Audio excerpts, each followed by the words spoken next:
Dear Srimati and Sri G. Hari Prasad, Vasavi Charitable Trust wishes you a very happy marriage anniversary day.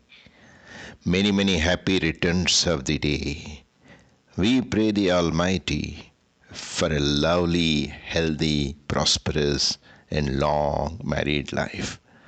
May Vasavi Mata shower her choicest blessings on you and on all your family members.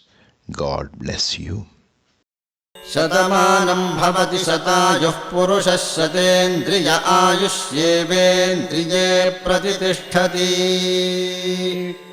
शतमानं भवति शतमानकं शतमानं भवति शतायुः शतायुर्भवति शतमानकं शतमानं भवति शतायुः शतमानमिति शतमानं भवति शतायुः शतायुर्भवति शतायुः पुरुषः शतायुर्भवति शतायुः पुरुषः शतायुः पुरुषः शतायुः पुरुषः शतेन्द्रियः पुरुषः शतायुः